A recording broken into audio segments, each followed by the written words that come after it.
Hey guys, welcome back to the Foam for App podcast. I had on my buddy Sam Henne. He is a flight paramedic at Lifelink 3, and he's really into human factors, looking at stress inoculation, looking at threat appraisal, a lot of the stuff actually that Foam for App educator Mike Brown is into. And so I thought about having Sam back and bringing Mike on as well. But we talked about a wide variety of things like death.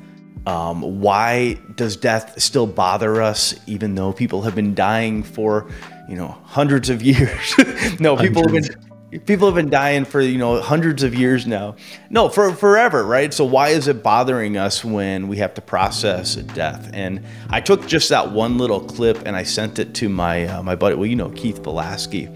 And Keith took that and then he recorded an entire journal of him talking about it on the way to work. He was driving and he had some really interesting things to say about it. So I feel like this is going to be the initial domino on a discussion that we'll keep having people back. But I want to know what you thought. You listened to it. We talked about some of the different types of processing techniques like eye motion desensitization, reprocessing. I almost forgot what the R stood for. Yeah. And I know that's something that you actually introduced me to. And so listening to this, what were some of the things that were going through your head?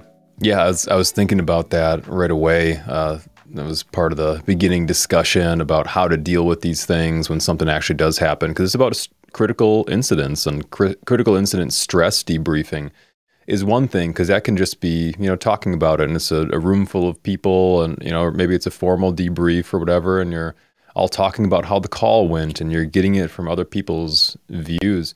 And EMDR, like you said, eye movement reprocessing and desensitization is something that I've done a lot of. I don't think I've ever talked on the podcast about that before. I don't want to go too deep into it right now, but yeah, I have years of experience of going to EMDR therapy, and it's a very interesting form of therapy. For those of you who don't know, you probably just know it as it sounds kind of hokey. Some people have you look from side to side, or they might put headphones on you and it beeps in one ear and then the other. Just the different ways of doing it, but it's a way of engaging both sides of your brain. I thought it sounded really hokey at first as well. And then I did it, and I remember the first session I did it, there wasn't much progress. But you kind of have to get used to the process. And I recommend it to anybody who's been through one of these critical incidents, that they're dealing with things that, a group debrief didn't really do it for them. It's the best way that I can describe EMDR therapy. I just talk about this for a second, because I think it deserves a little bit of context. The way that I think about EMDR therapy is looking at a memory in slow motion. So when you're involved in some kind of critical incident, and it's usually very fast paced, which is why it's stressful. You feel overloaded for some reason. You guys talked about threat appraisal, where whatever the threat is, because of some type of factor involved, you feel unprepared for this situation. You guys were talking about, an ACS patient might be easy until you have to figure out how to use the door on the helicopter, or plug your headset in or something. Yeah. And everybody can, you hop into an ambulance that you're unprepared for, not familiar with, in an area you don't know, with a partner you just met. And even the simplest call all of a sudden is very stressful. And when those situations are happening, there's so much that your subconscious is picking up that your conscious mind is not. You might be really focused on a few tasks. You guys are talking about chunking, and it's in this chunk, we're going to start CPR on this kid and get defib pads on and do really strong BLS. But there's a lot of things that's happening in your subconscious that you kind of just push down, and you think, man, does this kid look like my kid? Or, wow, I've never put in a pediatric airway before. God, am I scared about this? And man, I heard a story, and there's just all this subconscious activity that you're actively pushing down. And when you go in for EMDR therapy, you don't realize how much of that subconscious stuff has stuck with you until they do different techniques to try to get you to go deeper into that experience, so that you can reprocess that experience. Because something might have been really messed up that you saw a suicide that bothered you or something like that. Or it could have been something totally benign that just hit you in a certain way that connected to something from your childhood or something. It could be anything. And everybody has different triggers. And when you can go back and reprocess that stuff, it can be really difficult, like really difficult, and it can be very visceral. And you start bringing up all these things from your subconscious that you did not realize that you were not processing at the time. And those things like become very physical for you. A lot of people have physical manifestations of those things. And that's why people say like stress can eat away at your body really hardcore. And people think about like emotions or the trauma. It's kind of like metaphysical. It's like outside of physics. It's just your emotions are not like real things.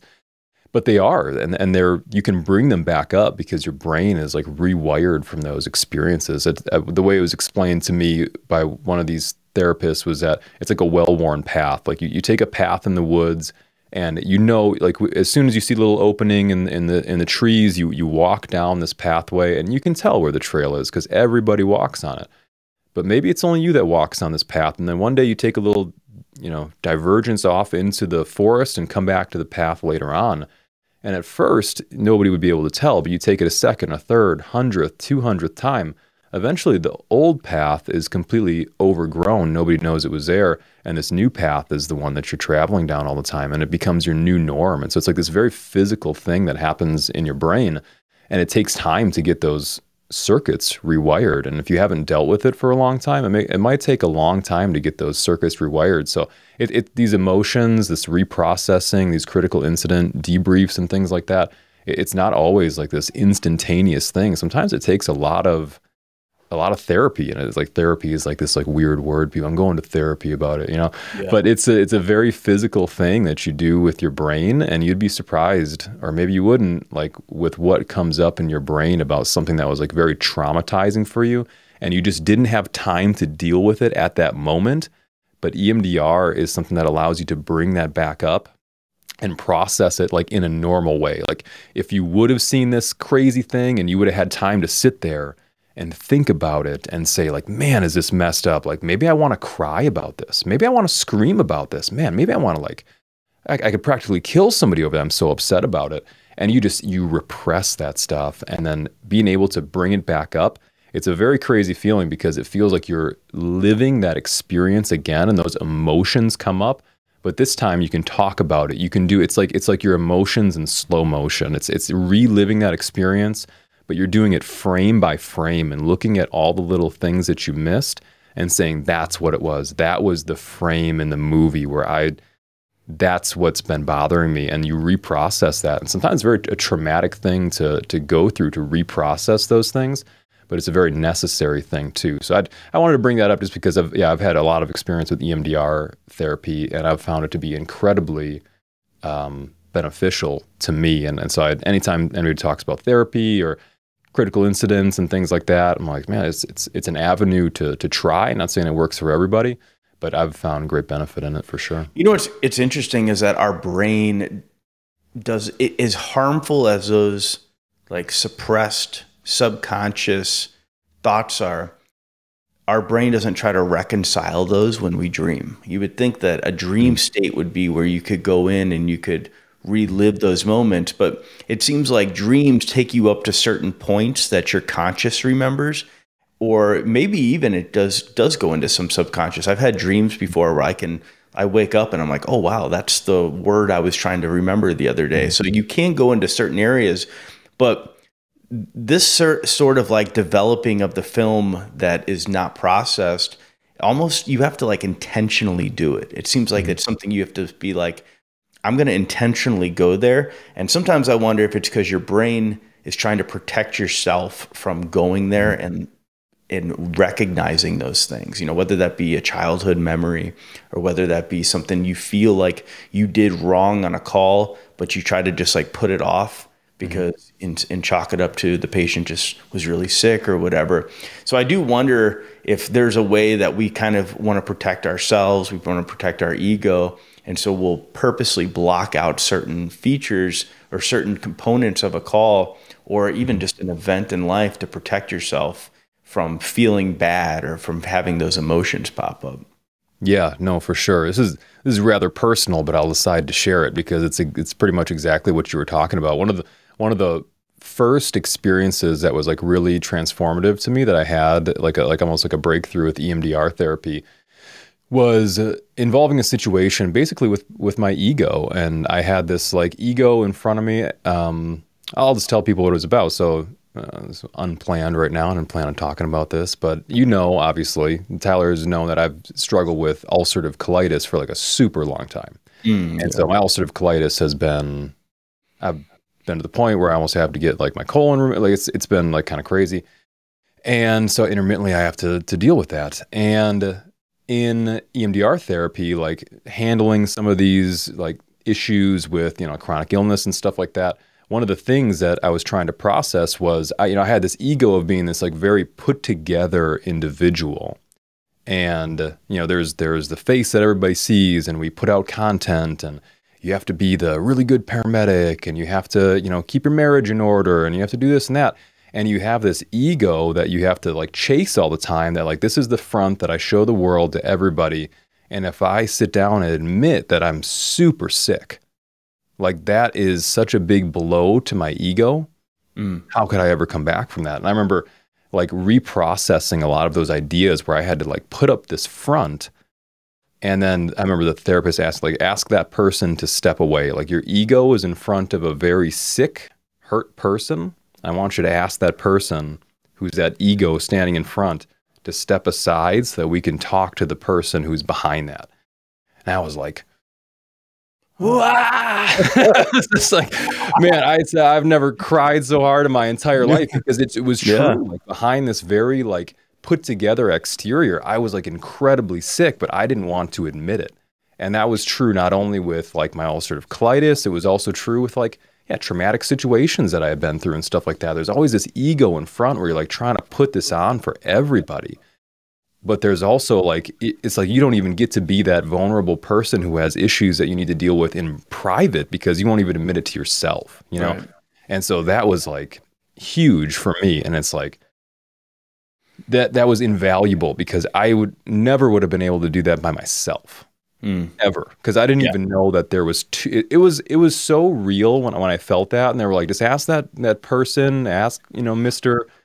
Macho or whoever is in front acting like they're not sick, like they have it all together, just ask them to step aside for a second. And I literally felt like I was that person who needed to step aside, and I had like baby me like behind me, and it was like I never knew that they were there, and then all of a sudden it was so real that it was like I felt their physical presence, and I was able to like process like that whole portion of my life. And so I can imagine for some people who have been through like really difficult calls, and there's like something wrong about it, or they're really struggling with like this or that with their work or whatever, because a lot of us have this identity that like, this is who I am, like I am really good at this aspect of my job. And it's like, that was for me, it was like, man, if my ulcerative colitis gets so bad that I can no longer do this job, I'm like, who am I? I have no idea who I am. Real identity crisis at that point. Exactly. Yeah. So it was like asking that person to step aside and address like the aspects of yourself that need attention, whether that be from a really traumatic call that you're dealing with, or an illness or something like that. I couldn't have done it without somebody's help. There's no way. I didn't even comprehend the situation to even try to address it. No, I think that's good, and I think people appreciate you being open and sharing that. And I'm sure there's other people that have similar things, panic attacks, anxiety attacks. And as always, like you guys can always reach out to our team. We're not mental health professionals by any stretch of the imagination, but we're your buddies, we're your friends. So definitely reach out if you guys have any questions. Let's get on to the podcast with great podcast, Henne. Great interview, by the way. And so I think we should follow up on this a little bit more and talk to Sam again. I'd like for him and Mike to get together. But awesome job with the podcast. Super topical points for people that are struggling with this stuff, for sure. I appreciate it as well. I think everybody else will too. Awesome. All right, we'll roll it. So I'm joined today with Sam Henne. Sam is a flight paramedic at Lifelink 3. One of my colleagues flew for, Lifeline in Pennsylvania? Yeah, and has a particular interest in stress management and human factors. And so what I thought we could get into today is talking a little bit about how we define a critical incident, how we go about doing a stress debrief after something like that. And I have a bunch of questions because this is not an area I'm particularly like read up on. And so I thought we could just start off with the basics of how do we define a critical incident? Is it relative? Is it have an actual definition? And the way I always think about it is there's got to be a degree of being calloused, because I remember going to like Applebee's with my family and somebody having a seizure, and that really bothered them for a while. And then I've also had situations where I'm not on duty and I come across a car accident and I start feeling myself get like more stress. And the only thing I can contribute that to is feeling like you're not prepared. You don't have the tools to handle that situation in front of you. And you're almost thrown into it as if you don't know anything about medicine. And you're approaching this as like, oh man, all I have is like gloves and, maybe a reflector vest in my car. And you do feel that threat appraisal increase a little bit. So I'm curious, like, what do you make of that? What is a critical incident? And do you think it has to do anything with like how prepared you are to handle that? Yeah, it has everything to do with how prepared you are to handle it. So critical incident stress is not a specific event. Any event can be critical incident stress. It is very much based on your threat assessment coupled with your sympathetic nervous system response. So a high threat perception is going to increase your sympathetic nervous system response. That's going to play a huge role into your performance and your development of psychological trauma. But yeah, it's very subjective, right? It has everything to do with how you respond and nothing to do with what the event is, which is interesting to me because in EMS, we tend to think of, the pediatric arrests, the mass casualty traumas, things like that as being your critical incident stress. And that's going to, then trigger that CISM team meeting afterwards, or, whatever your peer support is afterwards. So that's kind of a very subjective way of doing that, because any incident can cause that. And for you, the lady at Applebee's falling over and having a seizure, that's something that you might feel prepared to handle. So you go into that situation with a little more confidence than, your family without a medical background would. So you might not have as much of a threat assessment on that situation as somebody else would. And that's something that's really interesting to keep in mind when we are looking at our new EMTs, our new paramedics, people with less confidence in their skills. I've been to many CISM debriefs where I felt like, oh, this wasn't really that big of a deal. This is something that, we see frequently enough that it's not something that bothers me. But it really ended up bothering, the police officers or the first responders or the firefighters that weren't as well prepared to handle that situation or haven't seen that situation as much. So there is an element of becoming callous to it, which there is a difference between being callous and not having and being prepared, right? So yeah, you can be burnt out, calloused, and just kind of indifferent to a situation, which is an equally bad place to be approaching a situation like from. numb. Yeah. Right. Yes. Yep. Yeah, that's interesting. So I've always wondered why we have not, through evolution, not developed a coping mechanism for death, right? Like when you watch somebody die, there's There's a sense, and it depends probably like how that happens and how abruptly, and whether you've had time to plan for it and anticipate. It's very different somebody on hospice sometimes as opposed to a car accident where you actually are witnessing somebody going through the act of dying. And a lot of times we're so focused on the resuscitation aspect of it that we're not sitting there and taking it in. We're not really taking those moments in. It's a big blur. We maybe remember the very beginning and then we remember the very end, but the middle ground there, I have this theory that it's like undeveloped film.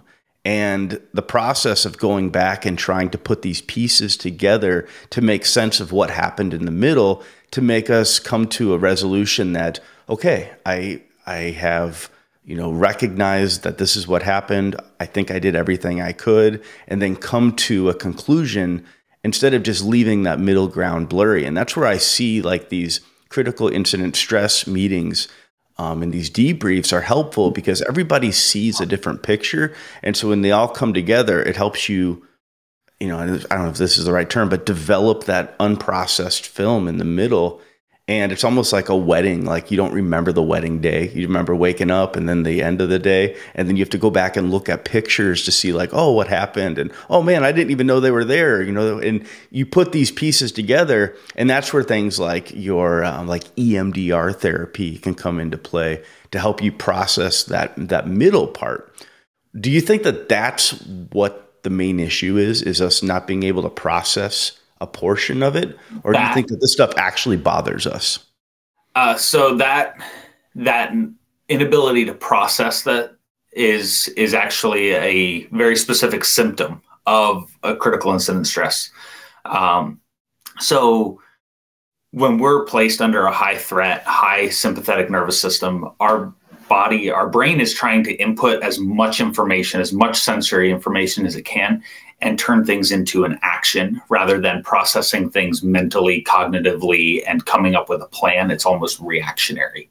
So that's where this comes from, where we get done with a call and we're just like, I remember being really, really busy and really stressed, but I don't actually know what I was busy with the whole time. Mm-hmm. So that is setting yourself up for psychological trauma.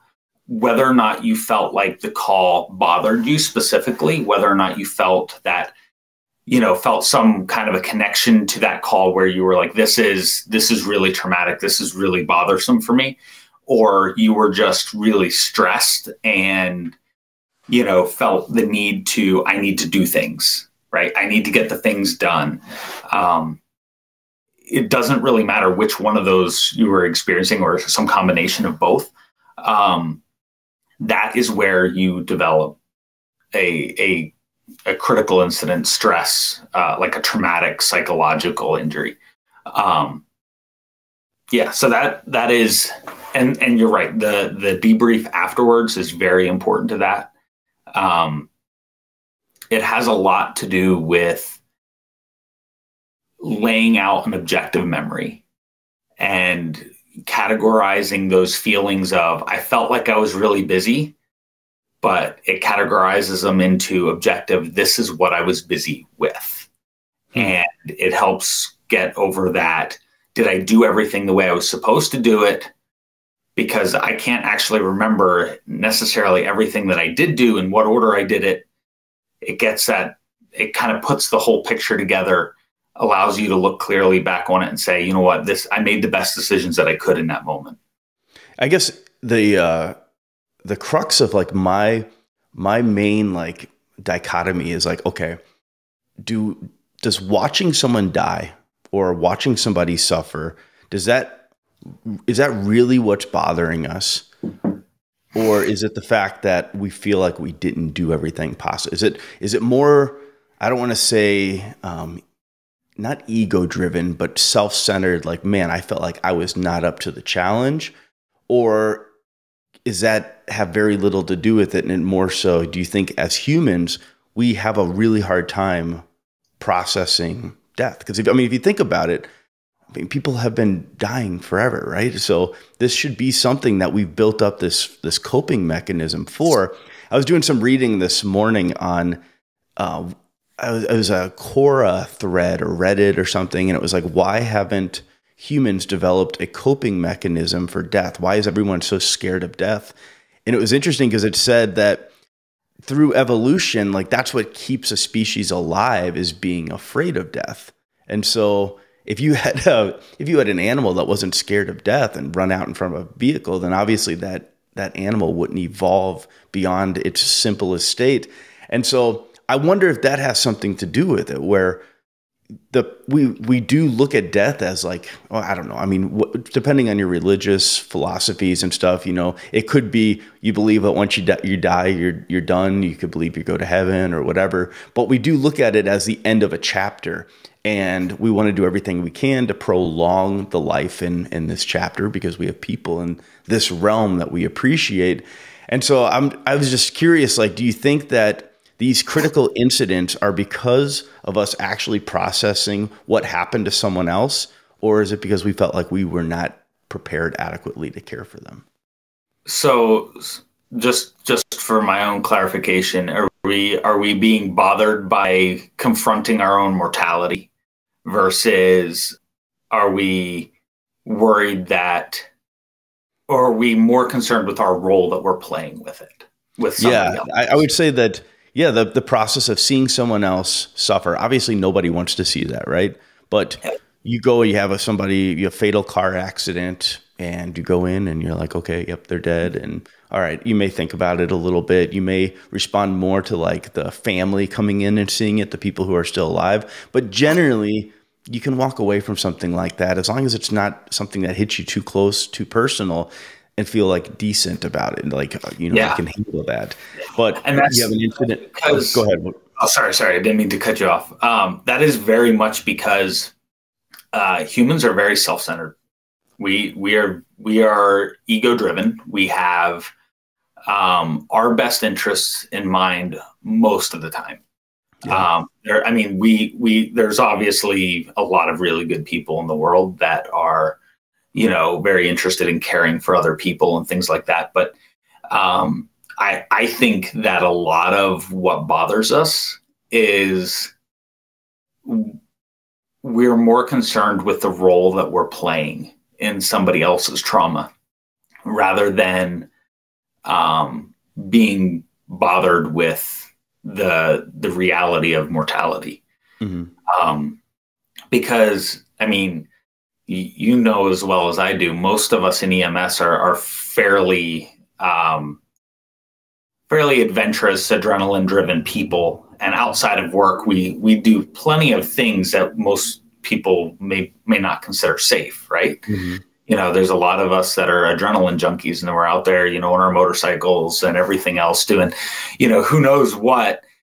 You know, so it's not really, and you know, you could make the argument that that's just driven by the fact that we do know that our mortality exists and we're just trying to make the most of our life. But I think a lot of it is really, we just, we get really stressed out over knowing whether or not, or wondering whether or not we are, did the right things for somebody else. Yeah. You know, I think that's where a lot of that stress comes from. Because I remember being a fairly new EMT and like responding to a house in the city I lived in. And it was something simple, like somebody was septic or whatever. But I walked into the house and it was just a disaster. And there was cat urine everywhere and feces. And I remember walking into this back room. There was no one else in the house except for this older person laying in the bed, and no one was there taking care of them. They had a care provider that would stop in and give them their meals at certain times and then leave. And they literally were just laying in a dark bedroom. And I was like thinking, like, this is crazy because I drive by this house all the time. And this is how other people live. Like, there's people throughout a city that are just living like this. And nobody died, right? I didn't feel like I was unprepared for the situation. It was a very simple call. But I found myself all the time thinking about that. Now, I don't know if that's not like I wouldn't say that's a critical incident, but it was an impactful moment. And yes. I think you have a lot of those impactful moments in EMS that can accumulate to you feeling like, what are we even doing? Like, what is the simulation we're living in? And I get into some deep, dark philosophical thoughts, and Sam and I will sit there over a couple cigars and talk about this. And, you know, what is the simulation that we're in? And we debate a lot of stuff. And I think you have so many of those impactful moments that you are forced to question just reality in general a lot of the time. Yeah. I mean, EMS, I think especially, is really full of a lot of impacts. I know for me it is. And it's because we see life at a very raw, in a very raw way. We are in people's houses. We are there when they're sick. We're there when people are born. We're there when people are dying. We're there all the time for a lot of people. And yeah, you see the worst in things a lot, and that just kind of ends up jading your whole perspective of reality, and it kind of just ends up creating this baseline stress that we operate from. It's this baseline perspective of, oh, well, the world is a crazy place, and that's where we're living. And we have that perspective more than your average civilian does, I think, because we see a lot of crazy things from every day. We are in weird and crazy positions. Yeah, it's interesting when you so my bachelor's is in psychology, and I was reading not too long ago in one of my classes about the psychology of stress. And there was a whole section on like child abuse and child trauma.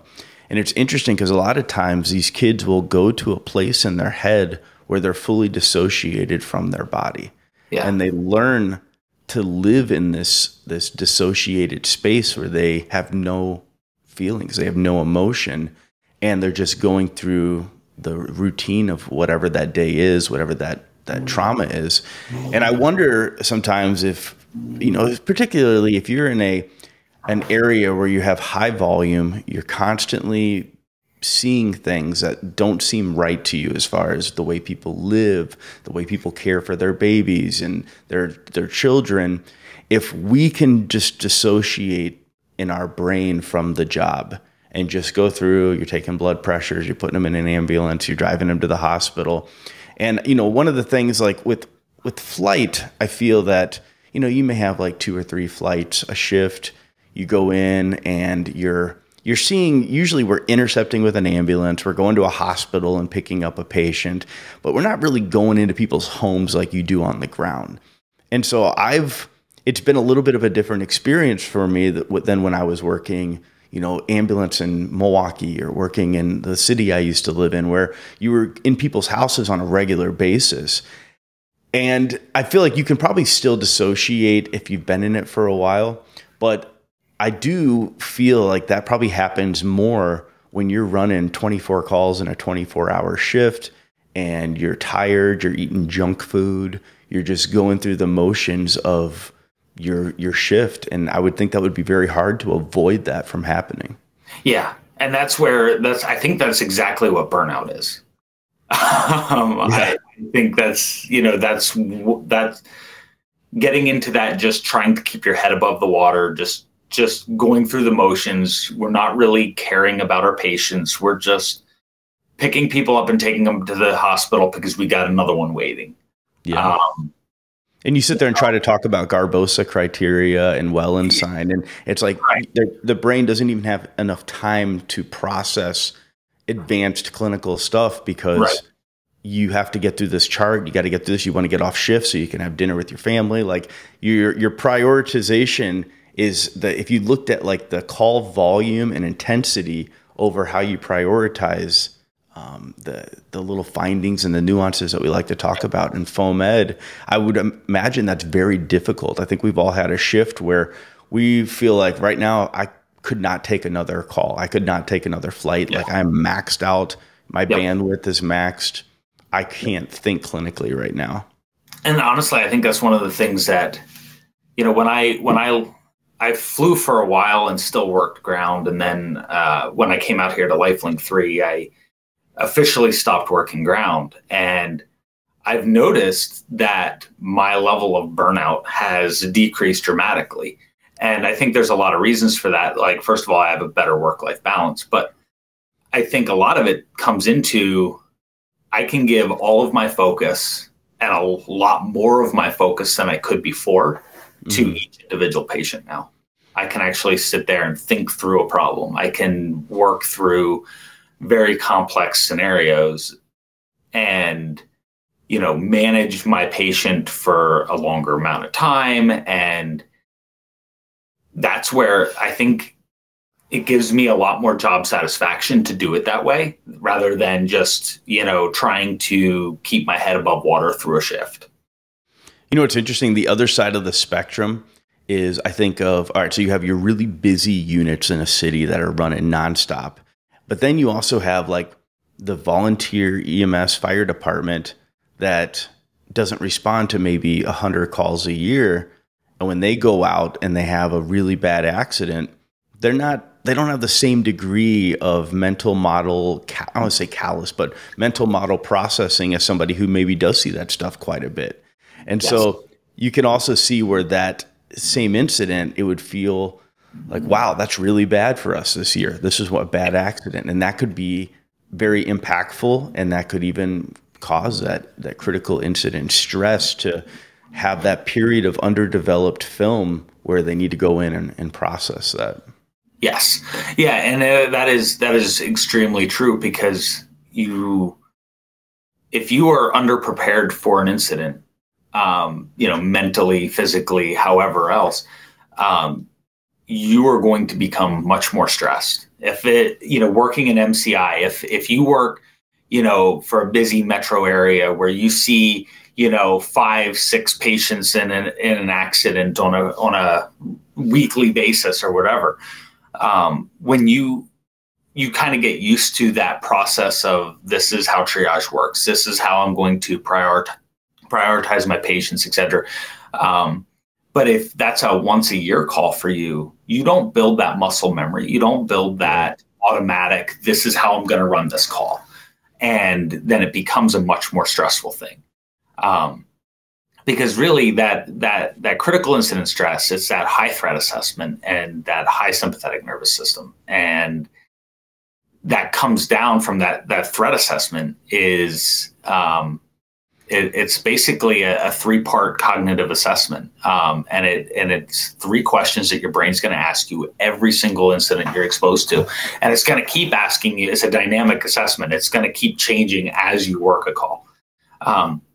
So that's going to start with the severity. Like how bad is this really? Is this actually a bad problem? Is this a problem where, you know, and this kind of comes from your cultural background, right? So what I consider a bad call might not be considered a bad call somewhere else in the world. But, you know, generally, I think we could agree that, you know, a dying kid is a bad thing to happen, right? Yeah. So, you know, it's how bad is that actually? And then how well am I prepared to handle it?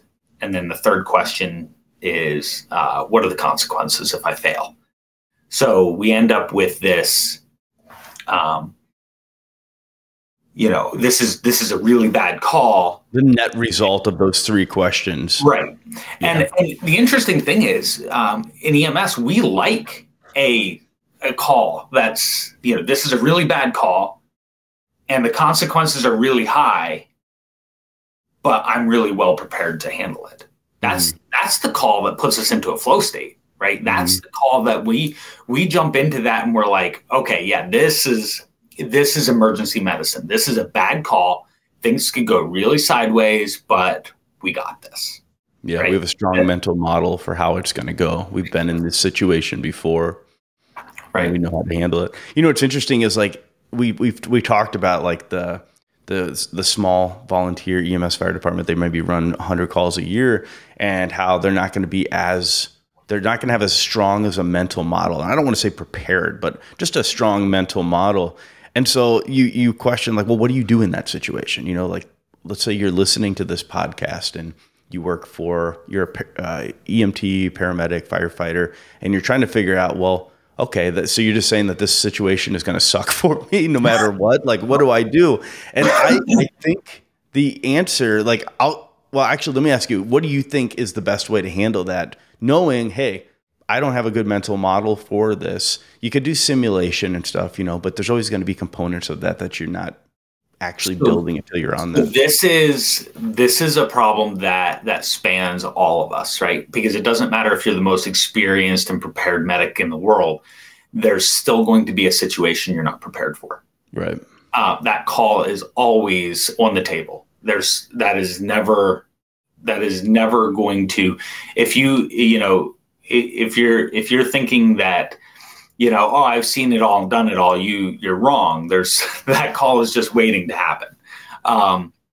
So having that mental model or not having a strong mental model for how to handle a call, is a problem that's going to span all of us. It's something that I have to remind myself that, okay, no, I'm not always going to be prepared in the best way for every single call. So the way to handle this is to be really cognizant of your, so I can train on skills. I can train on triage. I can train on pediatric intubation. I can train on all those skills that I think I might need. And I can sim those and stuff like that. But really what I need to be confident in is my critical thinking. I need to be confident in my decision making. So I'm going to look for ways to prove to myself that I can solve problems, right? If I can prove to my brain that I know how to critically think, that I know how to solve problems, I'm going to have a lot more confidence that even though this particular call or this particular skill set might not be on the top of my list, my brain is prepared to figure it out. That's interesting. I feel like what I do in situations where like the call goes off and I'm like, wow, I do not have a strong mental model for that at all, is I start off by just like saying that to my partner. I'll be like, Heath, I'm not going to lie to you, man. I don't know if I've ever had this type of patient before. I remember the first time I transported a prone intubated patient, and I was like, I've never flown one like that. I was trying to think of the mental model of how we're going to put them in the aircraft, how to position them. And I just flat out say it. I'm like, I've never done this. Have you? And then that gets me on like a level of, hey, let's get to the same foundation of our understanding of how this is going to go. Because then if he's thinking that I've done a million of these and I'm thinking he's done a million, whatever, then we may be a little bit hesitant to like throw in advice on something. But knowing that we're both, I've only done one over the last 10 years, or I've only done a couple over the past few years, then we can talk from that starting point. Yes. And then I think a lot of that then goes to, we've all got like an app, right? So we got the LifeLink 3 app. So we'll go through and just, all right, what are the main high points? Like, all right, they need to be prone for this amount of time before you transport them, or, make sure you do this, make sure you do that. We want to make sure we got the checkbox stuff done. And then you get into like the actual logistics, and just it may not be the best way of doing it at that time, but if you both have a good plan going into it, you're going to be better than having no plan. And you know how it is at LifeLink. Like we talk everything out before we even get out of the aircraft on the way there. And it's nice having a pilot that's like navigating to the scene, and then we can really focus on that pre-arrival logistics and the planning on what this is going to look like. So when you get out, it looks like, wow, they're really prepared. But this has been an entire conversation on the way there. So I think that that's important, is just being like, hey, I don't have a good mental model for this. Let's talk about this a little bit more, spend a little bit more time in the planning phase. Right. So the planning phase is great when you have the opportunity to do it, though. Yeah. When you're on a ground ambulance and you've got 5-minute response to a scene where you're going to work with 20 other responders that you haven't had a chance to make that plan with, that changes the whole dynamic of that a little bit. 100%. Yeah. And I do think that that's where we're in a particularly decent advantage for making that plan. However, you're still going to have a partner, right? So, and you can still be like, hey, you know what? I haven't worked a call like this in a while, or I haven't worked a call like this ever. And you can still be, you know, kind of like, hey, listen, I'm going to be very much just falling back on the basics, using my checklist, doing the things that I know how to do and building off of that. And if you and your partner at least can understand where we're moving forward, it's a lot easier to influence the people on the scene then when you're both on the same page. And you can really open up that communication and talk through your issue of what you're having. Like, okay, this is what this is what we've got going on. This is, I think, what our best course of action is going to be. Does anybody have any better ideas? Things like that. Yeah, I think when I was on ground, I used to do a lot of chunking. So I'd be like, okay, we got like 3 chunks, right? So let's say we're going out for a pediatric arrest. I'd be like, first thing is just getting there safe, finding the place, getting in, right? So that's like the first chunk. And then the second chunk is like, all right, once we get in, I'm going to put the defib pads on. I'm going to start ventilating. You know, you start CPR. And then once we get to that point to where we're flowing, then the third chunk is going to be drugs and stuff, you know? So I'm like, that's all we need to think about right now is going in, finding it, getting there safe, getting the pads on, starting CPR, start ventilating. And then we'll look at the third chunk as drugs and advanced airway management. All right, that sounds easy. You know, it's something we all know how to do very well. And I found myself doing that a lot. So I'd be like, okay, we're going for a burn patient. First thing is making sure the scene is safe. We're able to get them out. And then second, let's start focusing on getting all their clothes off that if they're still hot. And then the third chunk is getting access and whatever. So I would break it up in chunks instead of thinking like, oh my God, there's all this stuff we have to do for this person. Break it up. And I'd even say to my partner, all right, we got 3 chunks of time. Let's get to the first one, second one. And we'd look at each other and be like, all right, let's move on to the next round of what we need to do. Chunking things up is a really good way to do things. And that's a really good way to get through skill performance too. You know, I chunk up my intubations. So I have kind of a model for this is what I'm going to need to do. This is my decision making, right? These are my decision points. This is my planning, my getting the patient ready for the intubation. This is my setting up my equipment. And then this is the procedure itself. And then this is the post procedure. So I have like 4 different specific models that I work through every time I'm doing an intubation. And yeah, we have a checklist and we use that checklist, right. But that checklist usually comes out after I've worked my way through my chunks. And it's more of just a confirmation of, yep, I hit all these things. It's a double check, right? Mm-hmm. And it helps build the confidence in my own decision-making and my own preparation. No, and then totally makes sense. That kind of helps relieve the pressure because if I can say, okay, I worked through my setup. I worked through my preparing the patient, right? And I can kind of check these boxes in my head as I go along. And it helps to relieve that stress of like, am I missing something? Did I screw something up? And did I hit all the points that I need to? Because I'm doing these kind of small chunks of procedure at a time. Yeah, I was talking to one of the new members on the team, Shayla Montgomery, on Foam for Hat, and she was saying that she's working on a blog on like muscle memory versus autopilot and like what the difference is between the two of those, because you can get into this flow of just doing things, but then like, is that, I don't want to say complacency, but you can look at sometimes your mental model has you flowing so well that you don't even realize sometimes that you're doing the stuff like loading the bougie into the endotracheal tube, right, or, you know, drawing up the medication. Sometimes you have to stop and have like a stop point to where you look and like check that stuff to make sure that that flow state isn't becoming a degree of complacency. And I think that's a really good point.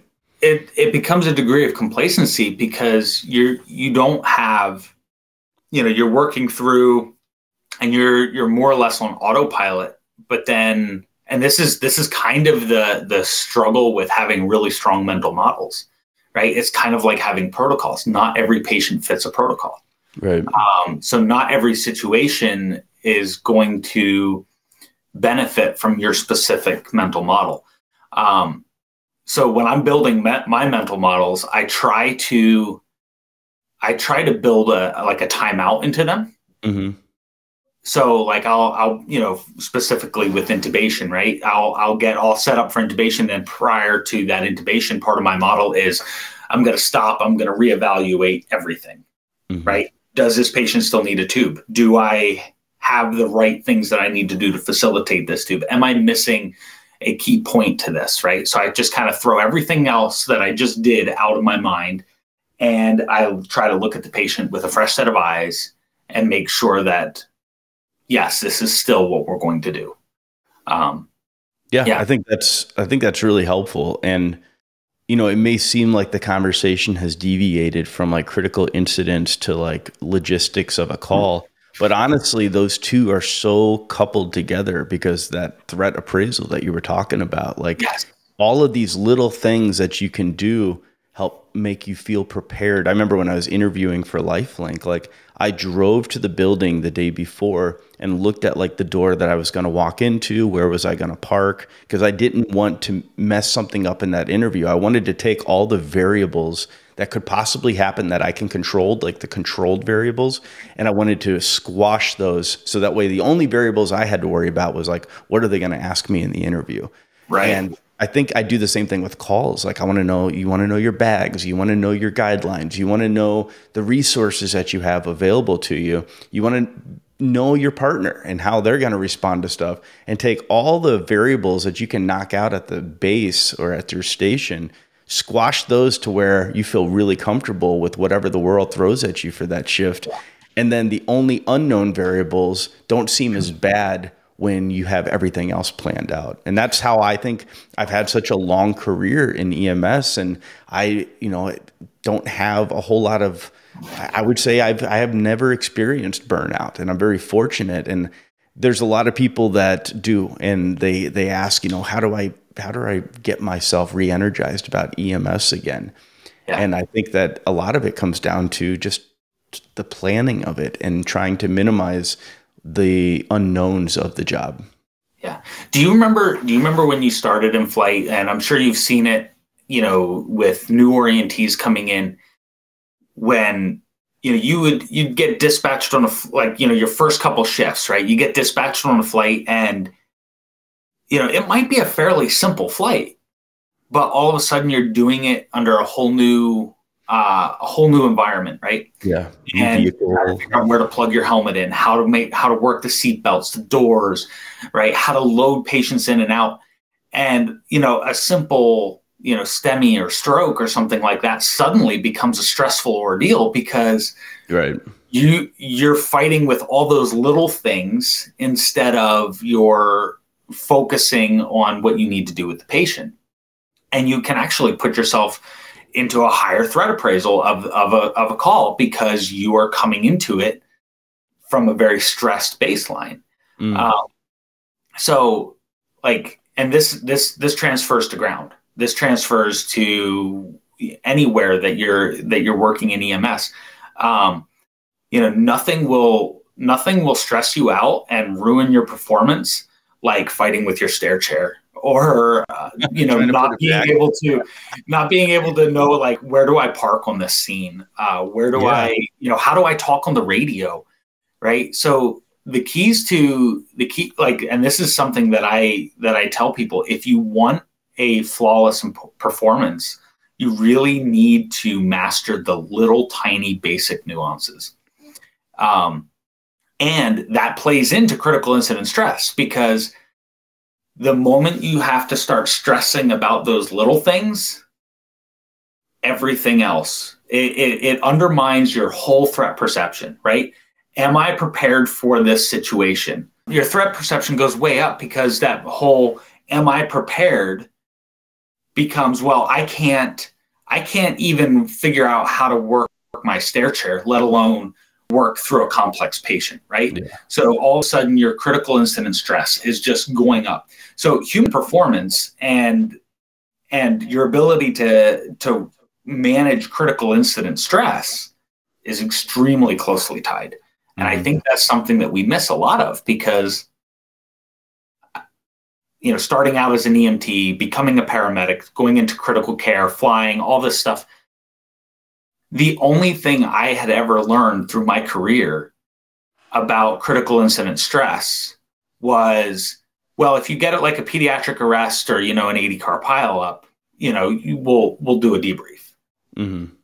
Right. And there's a whole lot more to managing critical incident stress than just debriefing it. Right. We can actually work on our performance. We can actually work on our ability to handle that threat perception in that moment and decrease the effects of that stress before we ever even get to the point of needing a debrief.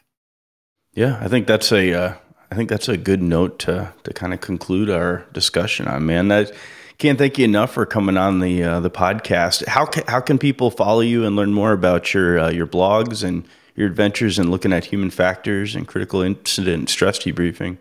So mindovermedic.com. That's my website. And then Facebook and Instagram at mindovermedic. Awesome. And you do some workshops, you do some talks, you speak out at different local conferences. Are you going to be speaking anywhere this 2023? Any conferences that you're going to be speaking at? I am submitting to quite a few. So far, I don't have any official word yet on which ones I've been accepted to. So, all right, so if people are listening to this and you're on the conference committee, go ahead and check that little approval button on yes, Sam Henne. Awesome, man. Thanks for coming on, brother. Yeah, thanks for having me.